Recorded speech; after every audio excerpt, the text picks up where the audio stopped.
As a young woman, you think about the pressure of likability and the cult of likability, but you take it into a restaurant setting, and it's true of men and women. Your literal livelihood depends on how flirtatious, likable, what kind of line you towed with your customer. Hello, everyone. Welcome back to another episode of High Low with EmRata. Today we have on one of my dear, I would say my best friend, Stephanie Danler. I think you're one of the most important writers, contemporary writers. When I think of writing that I love and the world of literati, I think of you as being a fixture of it. You wrote, I sort of think most famously, the book Sweetbitter, which was then turned into, it was a bestseller for, sorry to make you do this, but for how long? For a long time. It was on the bestsellers It had list. a nice run. It had a nice run. You then published your memoir, Stray. And now you're working on your third book, a novel entitled Smog. Is that the scoop? Has that ever been said publicly before? It hasn't been said. It's been printed. Okay. But, great. I'm ready for you to announce it. I'm breaking the news. So thank you so much for being here. You are in New York City. You stayed in my bed last night. So I sure did. We got to commute to work together today. We had an old-fashioned slumber party. We were like whispering in bed, and then we were like, okay, we had to go to sleep. Okay. Yeah, I was like, what are they? Yeah, totally. That's exactly what happened. So I have so many things I want to talk to you about today. But I think we should first start with how our friendship came to be, because I've talked about it a little bit, but I don't know if I always say who you are. I read a piece of yours in the Paris Review called The Unravelers. Is it Unravelers or The Unravelers? The Unravelers. Yeah. And it struck me to my core. It's still one of my favorite pieces of writing. I just think it's just such a gorgeous essay. And I was talking about it with my therapist, shout out Liz, said to me, you're emailing all these writers. What about Stephanie Danler? Because one of the things I actually really like about her is she reads a lot and has a lot of the same cultural references. And so I wrote you an email out of nowhere where what did I even say? I have never revisited that email. Have you? You said, no, but I remember. You said that you loved that piece and that you had read it with your therapist and you just wanted to say hi.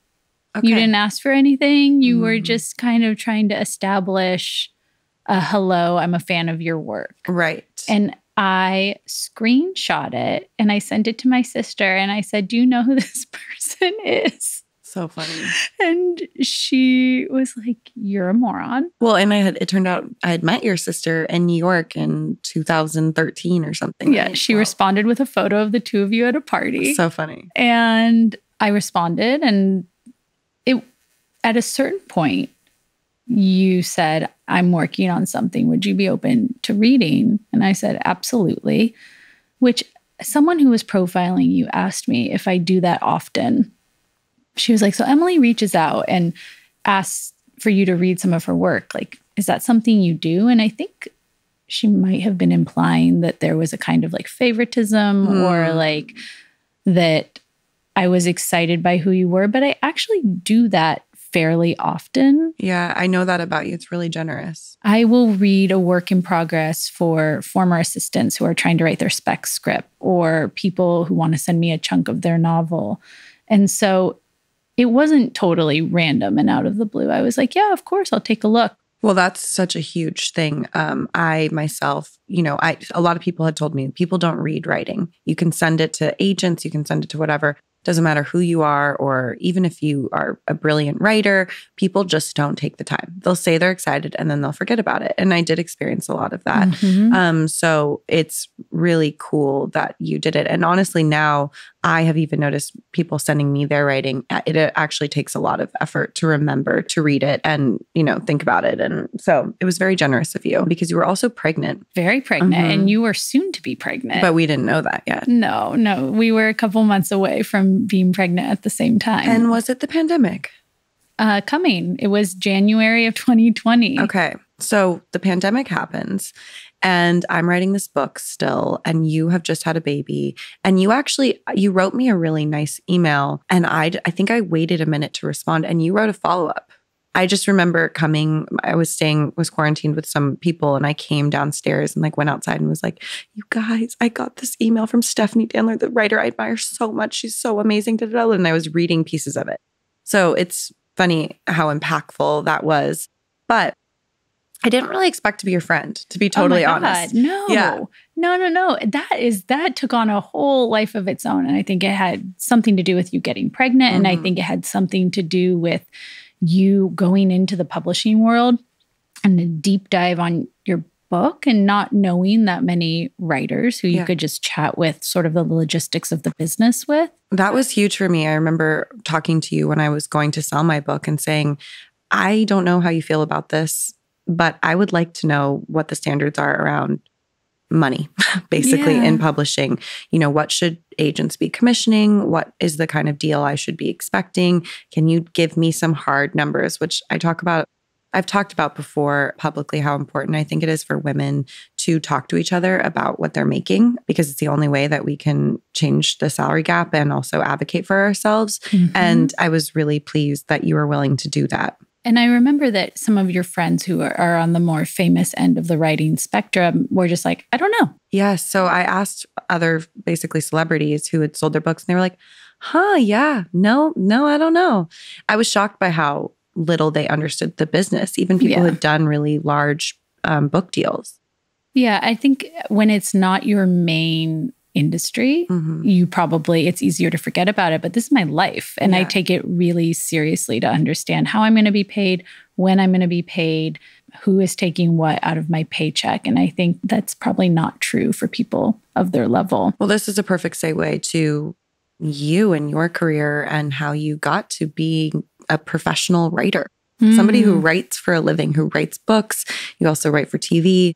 You were a waitress. Was. And at Buvette, I'm in my old stomping grounds staying with you. And I really put my entire life on the line to write Sweetbitter. I had been a restaurant professional and in management and managing beverage programs. And I quit everything, went back to waiting tables, and said to my then husband, I just want 2 years to try to write a book. He wanted to have a baby. We were going to open more businesses.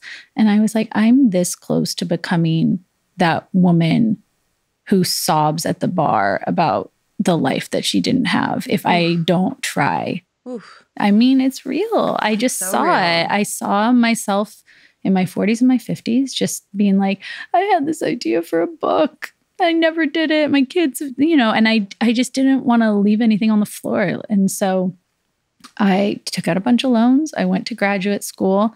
I took it really fucking seriously, which is, when you're having that MFA conversation, I think writers are always like, is the MFA worth it? And it really depends how you do it. How would you say you did it? Kind of careerist. Right. I think I had been working for a while, so I was very aware that this time I was giving myself to write, it wasn't for experimenting with short stories. People would come into class and they'd be like, I wrote something like Cormac McCarthy. And this week I wrote something like Maggie Nelson. And I was like, what are you going to do with that? Why are you doing that exercise? You're wasting your own time and money. I didn't go to the bars after. I didn't really make any friends, which was just where I was in my life. I was going through a divorce and I was a bit older than everyone else. Where was your grad school? The New School. Okay. So in New York. And I was waiting tables. I had 2 jobs. And so a lot of people go to MFA programs on their parents' dime, and which is totally fine. If your parents want to send you, it's a beautiful thing. But I really didn't have time to fuck around. And I also was like, this is a tiny window where I have professional writers' attention, my professors. And so I was just like, hello, knock, knock. Like, what's an agent? How am I going to get one? Do you know any agents? Can you give me their names? And so it was basically what I did to you. It was a hustle a little bit, but I will say at the end of the 2 years, I had a book and I was like, okay, this is a thing that can be sold. This is something that can hold its weight up against the immense debt that I am now in versus a short story that I would shop to the Paris Review for the next 6 years. Yep. And pray that they might one day take it and send me a free issue. Yeah. Oh my God. It's dark. Yeah. It's really so you were dark. thinking about it as a career. You knew what you wanted to do with your life. You knew that you wanted not only to be a writer for the self-expression and whatever, but you also wanted it to be your living. I did not want to go back to service work. I think by the time I finished Sweetbitter, I was 30 years old. I was a waitress. I was freshly divorced. And what the fuck am I going to do? I spent my entire 20s in this industry. Am I going to go back to restaurant managing, working, 60 hours a week on my feet? I felt like I glimpsed another life. And I sold Sweetbitter shortly after finishing graduate school, which is not the story that most people have. This story of you selling Sweetbitter has a mythology around it. People love this story and kind of also hate you for it. Of honestly. course. No, it's very Lana Turner at Schwab's. So will you clarify this is like very specific, like literary world drama and tea, but will you clarify for the record what exactly happened? It's kind of an amazing story. It is an amazing story. And I actually think the mythology of it is really important to people, right? Yeah. It's inspiring. The fairy tale part of it, you can't just brush it aside. But I was a waitress at Buvette and I had an agent and we were going to take the book out and I was waiting on one of my regulars, Peter Gethers. And I was opening a bottle of wine and I was like, Peter, you're an editor, right? Where do you edit? And he was like, oh, I'm at Penguin Random House. And I said, that's crazy because I'm sending out a book. And I think I'm sending it to Penguin Random House. And he said, why don't you send it to me? And I was like, sure, I will absolutely send it to you. And I'm thinking this like older dude who has been in the publishing industry for a million years. He has such a presence, but I was like, he is not going to respond to my writing about oysters and fucking. Like he's going to care zero. Right. He read it in 24 hours and he texted me and said, I want you to know that nothing bad is going to happen with this book. You should start celebrating. And the following week, I was in the office in Knopf in the middle of like a flurry of meetings. And he was like, I want to acquire this book. I want to preempt it. And for people who don't know, Knopf is sort of... It's very prestigious. And I think that book really needed it because there were some aspects of that book that if it had been pushed in a more commercial direction, would have really hurt the book. Well, I think when you said, a book about oysters and fucking, the truth is like, yes, it is. But the reason the book is so good is because it's written so well. And I'm sure that's what he responded to. I mean, of course, I think the marriage of commercial material and subject matter with incredible writing is rare. I remember being in graduate school. And again, this sounds so careerist, but I was like, I've got something. I've got something that doesn't exist. It's really fucking good. And what would you say it was that didn't exist? Like, what was the white space? The white space was the restaurant industry from the lens of a young woman. We had never been outside the kitchen as a culture. We were doing a lot of like Top Chef. We were doing a lot of Anthony Bourdain and April Bloomfield and David Chang as celebrities. But like masculine chef. Yeah, totally. The new rock star. Totally. Like and the screaming and the knives. And the tattoos. Everything that is on the bear. Right. Like that was the culture that I was coming up in. And I thought if I could marry Henry James's Portrait of a Lady with those details that people can't get enough of, this like behind the scenes of the restaurant world and the drugs and the sex, which is all fucking true, I'll have something that I haven't seen before. And really, I got to write my Portrait of a Lady, right? It's just it's about the voice of a 22-year-old girl who is shallow and wise and making mistakes and filled with desire and in love with this city and in love with food. But I knew it was something. And the way she's treated is also so interesting. Yeah, it is interesting because I think we were not talking about workplace sexual politics in the way that we are now. The book is set in 2006. I mean, there weren't HR departments. There was no one to talk to.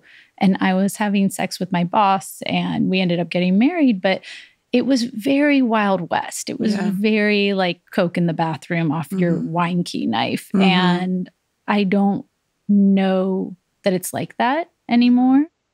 Well, I mean, just even exploring power dynamics within a restaurant and that space. I mean, that's what I enjoyed so much about Sweetbitter, other than the writing, is just thinking about, you know, the hierarchy and the way that all these things outside come into this tiny little world, into this business. And then you bring alcohol into the mix and you bring in, you know, customers, and it becomes this insane culture. A lot of it runs on sex and sexual tension and promise. And I think that there's a flirtation and a performance and a heightened sense of reality that you get at the theater. It's all in a restaurant.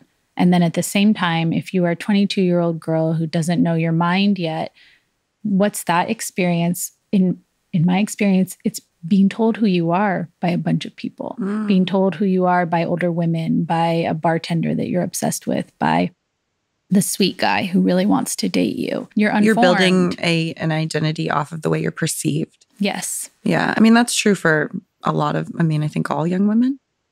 I mean, I can only speak to what it felt like when you're on display constantly. And so you have the customers, and it can be everything from people saying, you look French. Are you French? Like, to your boss saying, I really think that you're developing quite nicely. And but both of those things are the same kind of objectification. Yeah. You sort of lean into the objectification a little bit because you're performing and your livelihood depends on that performance, right? I mean, can we talk about how fucked up tips are? Like, as a young woman, you think about the pressure of likability and the cult of likability, but you take it into a restaurant setting, and it's true of men and women. Your literal livelihood depends on how flirtatious, likable, what kind of line you towed with your customer. It's a fucking trip.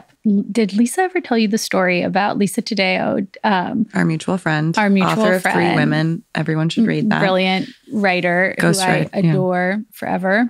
Ghost Lover is her new short story collection. I'm just going to shout that out as well. Yep, which Emily and I both adore. But Lisa talks about this flight she had to Singapore and how the man next to her started talking to her, and she just wanted to go to sleep, and she had taken her Ambien and she just wanted to go to sleep, and she talked to him for 16 hours because she didn't know how to not. To set a boundary and be unlikable and exist next to that person after having set that boundary.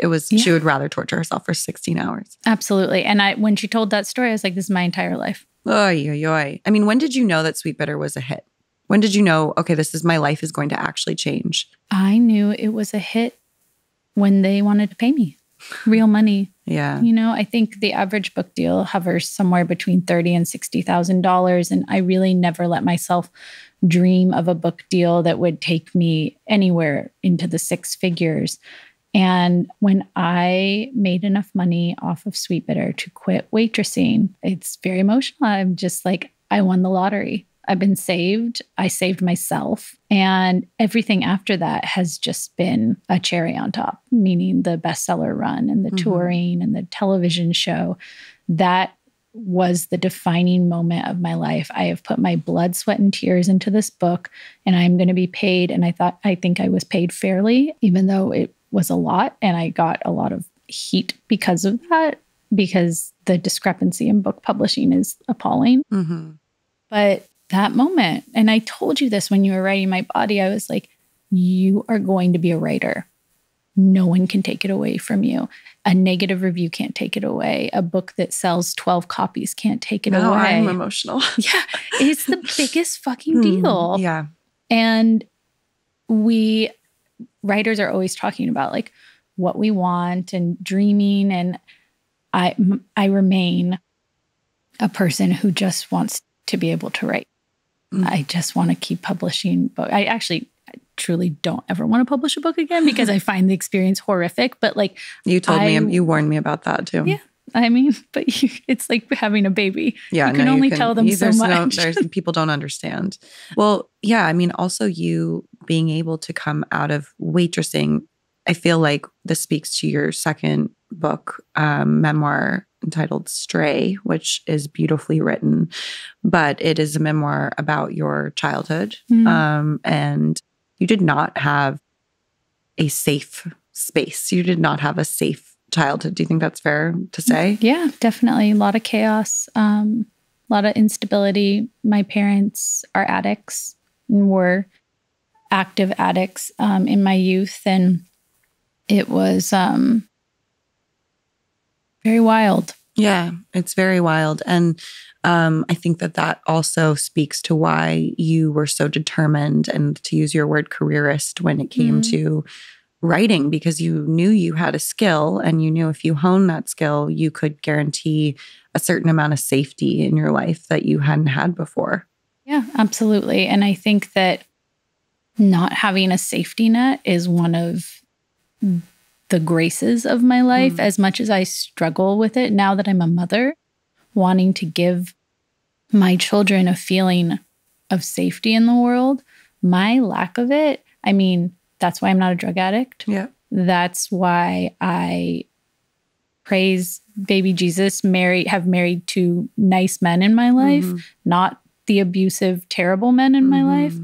It's why I take mothering so seriously, and it's definitely why I'm a writer. No safety net. No one is going to bail me out. I mean, it's the Nepo baby phenomenon, right? I love that that's finally a term about nepotism, because we have actually talked about this a lot, how much people with money who were born into money trigger the shit out of us. And it's like not something I'm super proud of, because I don't think, sometimes I judge people sort of unfairly just because I know that they were born with a silver spoon in their mouth. And I do have to say, though, there's just nothing like that survival mechanism, that determination that comes when you don't have a safety net and when you know your life could go one way that would make you so unhappy. What's the thing that people say about trauma and survival, instincts, is it's both the thing that makes you a superhero and also makes you really troubled. Fragile. Like in a whole other way. And I think that was one of the reasons that we got so close so quickly, is that there's this real, there's an animal inside of us that is really determined to survive. And I think that the best thing that comes out of that, there's lots of downsides, which we can talk about too with Liz, your therapist. But the best thing that comes out of that, and you are an embodiment of it, is the ability to pivot. And also the ability to follow through on things. I cannot tell you how many people have told me I'm going to write a book. And I cannot even imagine how many celebrities are like, yeah, I'm working on a book. Emily fucking finished her book. She was pregnant. I was so determined because one of the things I'm just thinking about right now, I think you were maybe one of the first women I'd met who'd used their brain to survive and succeed. I'd met a lot of women who'd used their bodies, but I don't know if I had known that many women who'd used their brains in the way that, they guaranteed themselves a certain kind of life and they made money by using their brain and by honing a skill like writing, and how well read you are, how determined you are to sort of to be an expert, and to thrive and make art, because there is, of course, the instinct to just be an artist and to make things that you're proud of. And I think that really exists within both of us. And I know that about you. You have always wanted to make things. You are an artist, but you also knew that this could be a way to get you out of this service industry. Yeah, totally. Yeah. And I think anytime you talk about commerce and its application to art, you're in really thorny, treacherous territory. And this is something that you and I have talked a lot about. But nonetheless, it's real. The need to make a living. Then if I want to buy a house, I have to make the money to buy a house. It's not going to fall out of the air. And so generally we think of, any sort of commercial success as a ding against a piece of art's authenticity. And I really, over the years, have changed my mind about that, and probably changed my mind because I've become so bougie and aspirational since having kids. But making art would be enough for me. Being a teacher would be enough for me.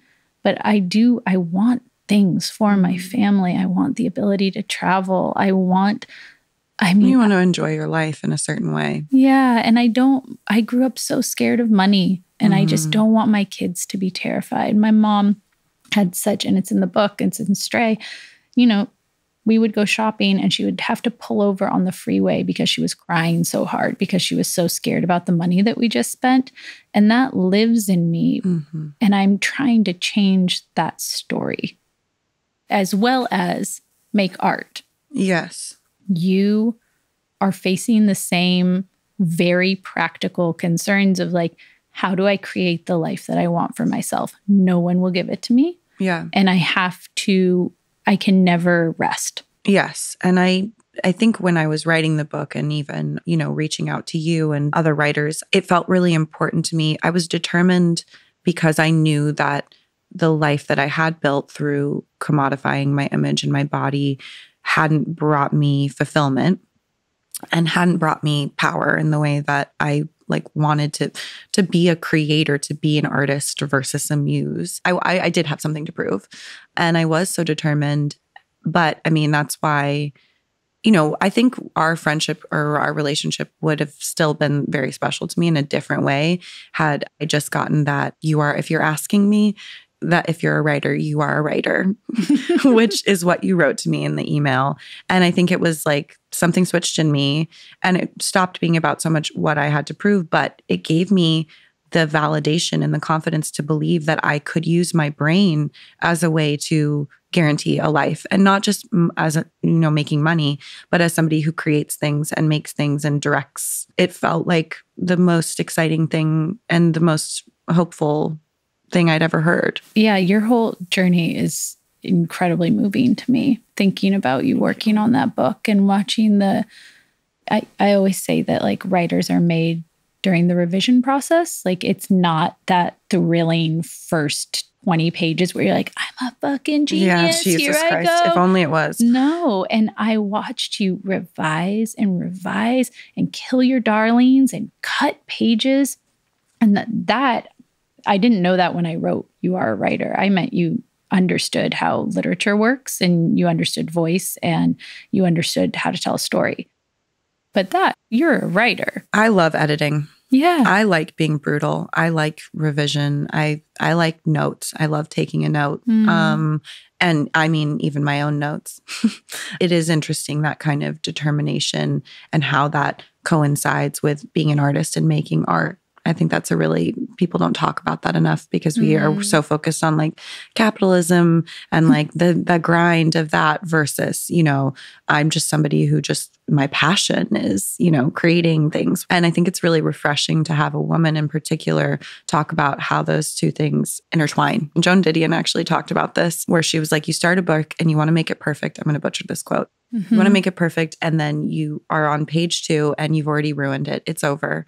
And you have to finish it, but you think, okay, the next one will be the perfect one. Mm-hmm. Is that how you feel now writing your third novel? My God, absolutely. And I think I know that quote, and I think it's even more granular than that. It's like, once you make a decision and you write the first sentence, you have lost the platonic form of that book. Ugh. It's gone forever, whatever you were dreaming about. Then you have to write a second sentence, and it's getting narrower and narrower with all of your flaws and inconsistencies and the limits of your character, just funneling that book into the degraded form that will go out to the public and you'll be talking about for the rest of your fucking life.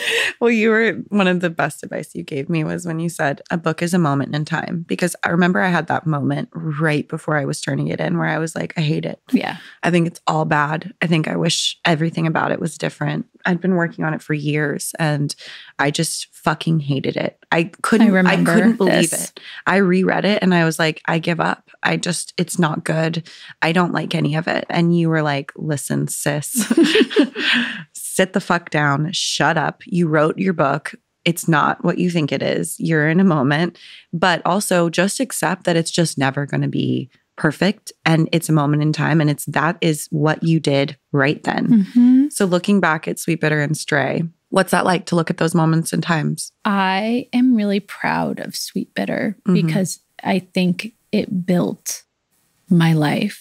I also spent so many years with it, like between hardback and paperback and then 2 seasons of the show. I was writing those characters for 5 years, and I have like a lot of empathy for them, and I still find delight in thinking about them. Yeah. And maybe that's one of the privileges of fiction, because Stray is this like dark shadow book.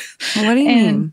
I mean that when I try to recall a passage, it's like obscured in my brain. I feel like place is such a huge part of that book. It is, for practical reasons, in that I have a memoir that jumps around in time a lot, and you need grounding. You need to know that this is in Laurel Canyon, this is in Colorado, this is in Long Beach. And you feel those places so much in that book. Yeah, you have to, or you would be lost, because I'm like, it's 1989, it's 2005. So the other character in Stray is the monster. The man I know a lot about, and I'm going to watch myself so that we don't talk too much. But I mean, it was really amazing. So the book is organized. I love Stray, and I just want to say that first and foremost.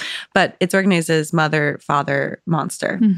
And the monster is this man that is married and you're having an affair with, who you're kind of desperately in love with. I mean, there's some kind of love of my life. Yes. And you write about him as a monster, but then the book basically ends with you realizing that you're the monster, which is you're so fucking hard on yourself, which again is something we have in common. A whole other episode. But it's really refreshing how you're hard on other people, but you're really hard on yourself in a way that, as your friend, makes me want to check you in to rehab facility in Switzerland and like protect you and like do all kinds of therapy and whatever to make you be less hard on yourself. But she means non-drug and alcohol related rehab.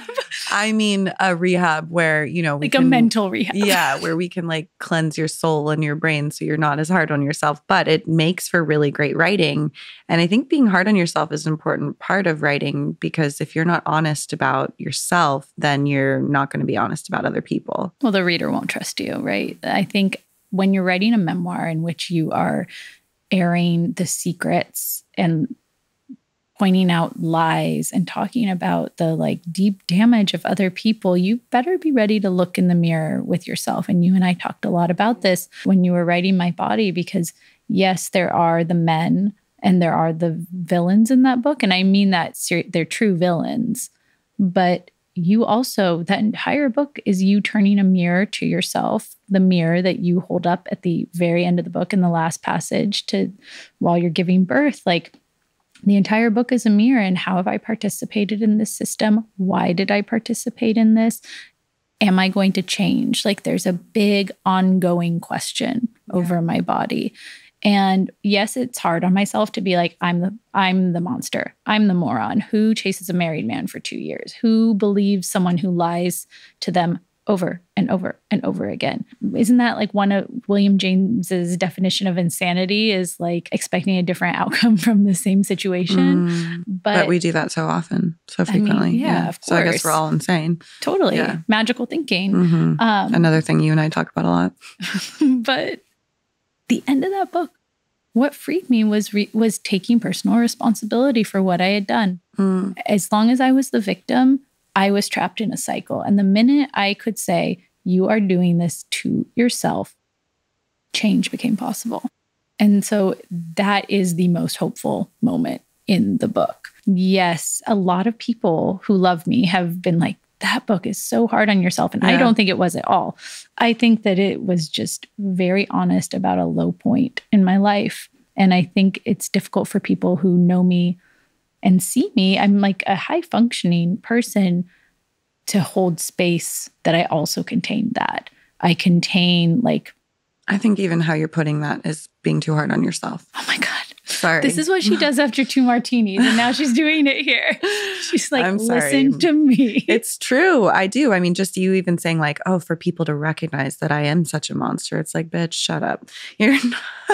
You're not a monster. You definitely, I mean, the thing that is important about writing and storytelling is that you are capturing reality as much as you can, which means capturing the subjectivity of reality, which means examining yourself and your perspective so that you can be clear about the lens that you're viewing the world through and your experiences through. Right. And that in itself is an attempt at objectivity, right? To admit the subjectivity and try to look at that also from the outside. Yes. I mean, that is the memoirists.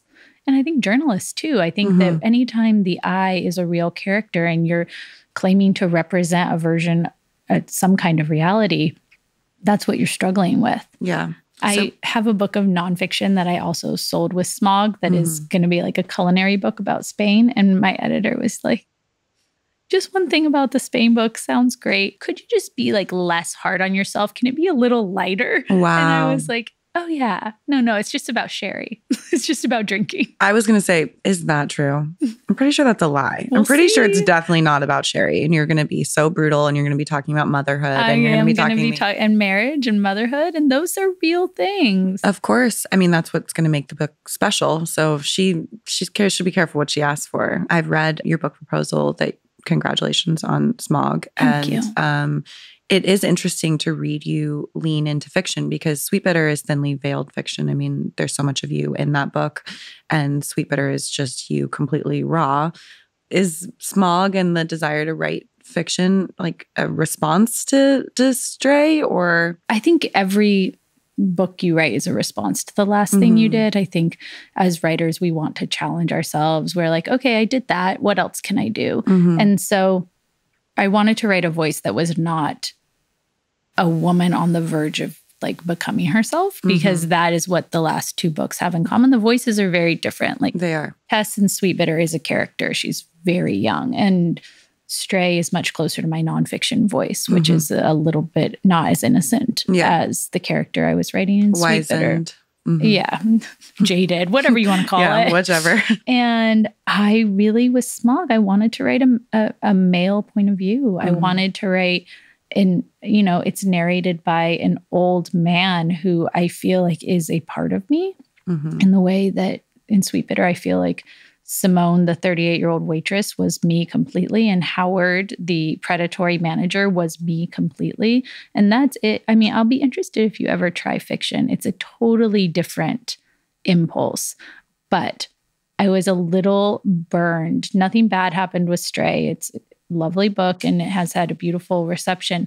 But I'm just like, I'm a little burned by that experience of publishing something so personal.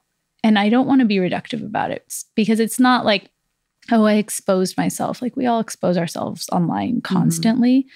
It's that you are putting it out as a work of art to be judged by others. And I think that you do that and all of a sudden people are like, what is she complaining about? She doesn't have real problems. Like, I can't believe she thinks that her childhood was hard. What is this privileged bitch even talk? And you're just like, oh shit, all of my secret feelings of fraudulence and inadequacy that I had to like clomp through to write this book are real. Yeah. There's nothing wrong with that. That's what people are supposed to do. 100%. They're supposed to read a book and form an opinion of it. But when they're forming an opinion of you. When it's very different.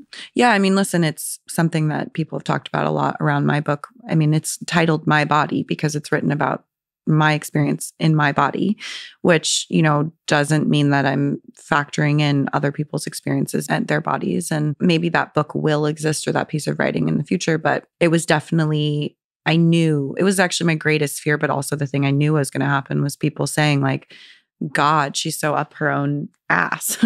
But I also was like, well, that's why I'm going to call it My Body because this is just what my perspective and my experience has been. And there will be moments for me to speak to other people's experiences, but I also find that really treacherous and tricky. And I don't like the idea of, even earlier in this conversation, you said very rightly, I think, like, I can only speak to my own experience. And it's difficult because, we are white women who have a certain amount of privilege, just even in the way we look and the way, whatever, talking about being a pretty young waitress. And at a restaurant, there's, another story where there's a dishwasher who's an immigrant who can't cash his checks. And I know that story, and it really felt like not mine to tell. Of course. And I think there's kind of nothing worse than somebody trying to step in and tell that story for someone else when it's not their position. It rarely goes well. At the same time, there is something so real and like so white lady about being like, but my story. And I've become very allergic to it when I go to talks and stuff and I hear people talk about what they want to do to change the world. And a lot of white women say like, I'm going to tell my story. And it's something that I understand the instinct to. And by the way, I've seen how it benefits people. Me personally telling my story has benefited people. And they come up to me and they tell me how it's impacted them and their own identity and their own thoughts about whatever. But also, my God, it's like, it gives me the heebie-jeebies. I get disgusted, which my therapist, bringing everything back to Liz in this conversation, always says that disgust is a veil for shame. Yeah. Yeah. So if you're feeling disgusted by something, that means that you're ashamed by an aspect of it. And that definitely applies here. Yeah. I have a really hard time with that as well. Melissa Febos has an incredible piece in her book, Body Work. And I forget what she titled it, but when she originally published it, it was like in praise of navel gazing. And it was about your story and your voice and telling it being a radical act, kind of no matter who you are. And I love that essay so much, except when it comes to white women. Oh my God. I'm like, except you guys. And then here we are. Just me. I mean, that's my two women who've written books, memoirs about their own experiences. But I was about to say that disgust, that shame, that comes back to my own self-hatred. Like, how could you possibly complain about your life in any way, shape, or form? Well, I don't even see it as complaining. I just think it's like the self-interest can be a little scary and gross. Oh my God. Yeah. And then as a writer, it cripples your work. Yeah. You know, too much of the I, too much of yourself, like it really limits your imagination in a way. And that is why I'm feeling so excited to be in fiction again. So you're writing fiction. I'm writing fiction. I'm writing TV. I'm writing a feature. Yeah. How do you organize your days plus have 2 children under the age of 4? It's like not organized. It's really just like, hang on, because like the roller coaster is taking off and we're going to be on it all day. I try, and this is like a piece of advice I would give aspiring writers, because we all are going to have day jobs. And I'm very lucky that screenwriting is my day job after the experience I had making Sweetbitter. But you need a day, a week that is not your day job, where you are just writing, where you are just daydreaming and maybe reading a couple articles, reading a book for 3 hours, where you are not making money by writing. And that day is about being in the dream, like building enough time to get lost in your own thoughts and then think new thoughts, because you just cannot do that when you're on a deadline for something and when you're like producing work as a job, right? When you're producing writing as your means of supporting yourself, it's just not the same. Yeah. I found that so much when I was, after Sly was born, but even when I was pregnant, I kept thinking like, oh my God, this will be the last time that I'm able to, not with my child. Instead, that's what motherhood feels like to me a lot of the time. It's like, just remember when he's not sleeping. So from 7 to 7, basically with his little nap in between, I have this constant feeling of like, I'm choosing not to be with my child. So the idea of taking time to daydream instead of being a mother, it's so indulgent. And I just don't know when I'm going to get to a point where maybe when he goes to school, but it's so true. When I had writing days, I would spend, and you hear this a million times, but it feels different when it's happening, because you just think I'm not being productive because you're reading a million fucking things. You're staring out the window. You're like looking at your toenails and whatever. And I put my phone away and like, don't visit social media and, whatever. So you're trying to allow space for daydreaming. And then, by the way, the end of the day, that is when those dreams happen, where I'm getting in bed and all of a sudden the sentences start coming. And it's such an insane process. It feels so, again, self-indulgent. It's just separate from capital. It's separate from, it's a grind that has no end. Yeah. It has no like end result. To spend an entire day so that you can come up with one sentence, but unfortunately read every single interview in the Paris Review, talk to any writer. That's the gig. That is it. You have to be on the train. You have to be lost in thought in the car, in the shower, on a walk. There's no shortcut. I read a piece about the death of daydreaming in a post-iPhone world where we just, every second that we have free, we go to entertain ourselves and oh my God, yeah. like go to our phones. And that it's the death of daydreaming. Like all those moments where you used to wait in line or you'd sit in a car and you had to be with your thoughts. They just don't exist anymore. So you're just never alone. And it's scary to think about. I'm so conscious of that. It's all about thinking new thoughts to me. Like, okay, I've thought all of this about women and the restaurant industry, and I've thought all of this about how we inherit damage from our parents. What is my new thought? Every time we spend time together, I'm always impressed with how your brain works, because it's almost like you have a mapping of all these ideas and then you like carve out your own over here that then like is a side road and comes back. You're very smart, I guess is what that is. But I see you actively thinking about new approaches when you are thinking about anything, really. Yeah. Any idea. And it's exciting. It takes time. It takes not hearing anyone else's voices. It takes not being on social media. And there are a lot of good things about social media, but you are being fed versus doing the feeding. It's a mode of consumption, not a mode of creation. For me, I know there are lots of people making incredible content out there, but for me, that's a dead space. Yeah. I really enjoyed talking to you about the things we ended up touching on. I know. A lot of that, we've never talked about Sweetbitter. Yeah, we haven't, which is funny. Yeah. So that was cool. Thank you so much for being here. Thanks for hosting me at your house last night. I'm so happy in hosting me you with here. red wine. Everyone, please go check out Stephanie Danler's writing. The Unravelers is a great piece you can read quickly on Paris Review, and then go buy Sweetbitter, go buy Stray, check them out. They're incredible. I mean, just the writing alone is just delicious and yummy, and Stephanie's brilliant. So thank you so much for being here. I love you. I love you too. You're biased. No, I'm not. But I love you very much.